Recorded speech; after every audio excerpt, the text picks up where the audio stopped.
Moments یاد ہیں. Prime minister Harper کی طرح سے بہت ویلکمنگ جیسچر دیا گیا پرائم منسٹر مودی کو. اور پرائم منسٹر ہارپر کے زمانے میں ہی جو اس وقت ہمارے پرائم منسٹر مارک کارنی ہیں وہ اسٹیٹ بینک آف کینیڈا کے گورنر بھی تھے. تو مارک کارنی کو کینیڈا کی طرف سے بھارت کی امپورٹنس کا اندازہ تھا، بھارت کے ساتھ بزنس کی امپورٹنس کا اندازہ تھا. لیکن بدقسمتی سے جسٹن ٹروڈو نے اپنے ایگو سینٹرک، نارسسٹ اور بچکانہ رویوں کی وجہ سے بھارت کے ساتھ بری طرح تعلقات کو بگاڑا. حالانکہ کینیڈا بھی ایک بڑھیا ڈیموکریسی اور بھارت دنیا کی سائز میں سب سے بڑی ڈیموکریسی ہے. ان دونوں کے نیچرل تعلقات بہت اچھے ہونے چاہیے تھے، مگر خالستان کے ایلیمنٹ کی وجہ سے کنشکا بامبنگ سے لے کے نجر کے قتل تک کے جو واقعات ہوئے اور بہت سارے ایسے معاملات خالستان کی موومنٹ کے ساتھ جڑے ہوئے جو بہرحال بھارت کے لیے ان ایکسیپٹیبل تھے، ہیں اور رہیں گے، بدقسمتی سے کینیڈا کے پولیٹیشنز نے ان کو ہوا دی. اور پھر تعلقات اپنے انتہائی لو لیول کو گئے جب سپٹمبر 2023 کو اس وقت کے پرائم منسٹر جسٹن ٹروڈو نے کینیڈا کی پارلیمنٹ کے اندر کھڑے ہو کر کہا کہ ہردیپ سنگھ نجر کے قتل کے پیچھے کریڈیبل ان کے پاس انفارمیشن ہے، اللیجڈ جو بھارت کی سرکار کی انوالومنٹ کے حوالے سے. اب تک 4 اسٹوڈنٹس جو انڈین بیک گراؤنڈ کے ہیں اور یہاں پہ لاکھوں اسٹوڈنٹس انڈیا سے Canada during the past 8-10 years آئے ہیں، ان میں سے 4 اسٹوڈنٹ کو بھی گرفتار کیا گیا. ابھی تک یہ کنفرم نہیں ہے کہ نجر کے قتل کے پیچھے کیا موٹیوز ہیں. اینی ہاؤ، لیکن اس واقعہ کی بنا پہ بھارت اور کینیڈا کے تعلقات انتہائی نچلے سطح پہ گر گئے. اب جب پرائم منسٹر مارک کارنی نے پرائم منسٹر نریندر مودی کو جون کے مہینہ میں کینیڈا کے اندر ہونے والے سمٹ میں G7 کے سمٹ میں انویٹیشن بھیجی اور پرائم منسٹر مودی یہاں آئے، تو یہاں کا میڈیا بھی اور یہاں کے خالستانی گروپس بھی اس بات پہ ورود کرنے لگے کہ کیوں پرائم منسٹر مودی کو بلایا. لیکن پرائم منسٹر مارک کارنی سمجھتے ہیں کہ اس طرح کے واقعات جو ابھی انویسٹیگیشن بھی جن کی مکمل نہیں، ان کی بنا پہ انڈیا جیسے امپورٹنٹ دیش کے ساتھ بگاڑی نہیں جا سکتی.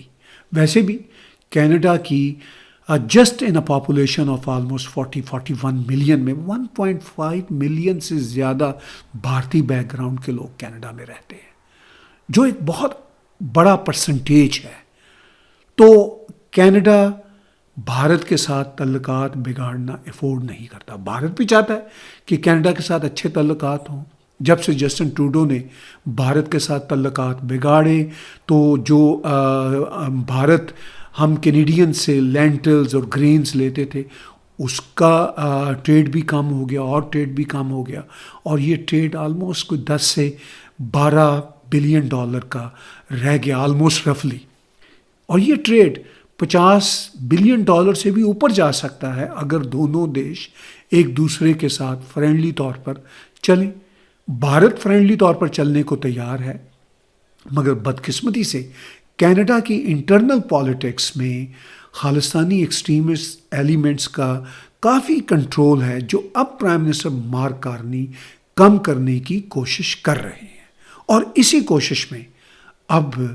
دونوں دیشوں نے ایک دوسرے کے ڈپلومیٹک آفیسز کے لیے اب ہائی کمشنرز کی اپوائنٹمنٹ کر دی ہے. یہ ایک بڑی امپورٹنٹ خبر ہے. اور اب دیکھنے والی بات یہ ہے کہ جب کہ کینیڈا میں لا اینڈ آرڈر بھی خالستانی ایلیمنٹس کے ساتھ جڑے ہوئے ایلیمنٹس کی طرف سے بڑھتا چلا جا رہا ہے، بھارت سے آئے ہوئے کچھ ایسے کمیونٹی ممبرز جہاں پہ گینگز کی صورت میں کام کر رہے ہیں، اور بدقسمتی سے وہ بھی ڈائریکٹلی یا انڈائریکٹلی جو خبروں میں اطلاعات آتی ہیں وہ بھی کسی نہ کسی طرح سے یا تو اسائلم لینے کے چکر میں یا پھر اپنے پولیٹیکل مائلیج کی چکر میں خالستانی ایلیمنٹس کے ساتھ جڑ جاتے ہیں. اور معاملہ یہ ہے کہ کینیڈا سے بھارت کا یہ جو پورے کا پورا ٹینشن کا معاملہ ہے، اب گینگز اور کرمنلز کے لیے بھارت کا کینیڈا سے یہ کہنا ہوتا ہے کہ آپ انہیں بھارت واپس بھیجیں، کینیڈا ان کو پولیٹیکل اسائلم دے دیتا ہے، اور دوسری طرف وہ پولیٹیکل ایلیمنٹس یا کرمنل گینگز جو بھارت کو وانٹڈ ہیں، جو بھارت سے کینیڈا آئے ہیں، وہ پھر یہاں پہ بھی کرائمز میں اچھی خاصی تعداد میں اوور ویلمنگلی انوالو ہیں، اور وہ پھر امریکہ بھی جو الیجڈلی جو رپورٹس آتی ہیں ڈرگز لے کے جاتے ہیں۔ تو یہ سچویشن بڑی گمبھیر ہے۔ بھارت کے ان کرمنل گینگز کا جو یہاں پہ آ کے ایکسٹریمسٹ خالستانی گروپس کے ساتھ اپنا ناطہ جوڑ لیتے ہیں، جیسا کہ میں نے پیچھے کہا، یا تو اپنے اسائلم سیکنگ کے چکر میں، یا پھر پولیٹیکل مائلیج لینے کے لیے، تو جب وہ یہاں کے ایکسٹریمسٹ ایلیمنٹس کے ساتھ وہ کرمنل ایلیمنٹس جو بھارت سے آئے ہیں، جو بھارت میں وانٹڈ ہیں، جب ناطہ جوڑتے ہیں، تو کینیڈا کا لا اینڈ آرڈر بھی بری طرح خراب ہو رہا ہے، اور امریکہ کا لا اینڈ آرڈر بھی خراب ہو رہا ہے،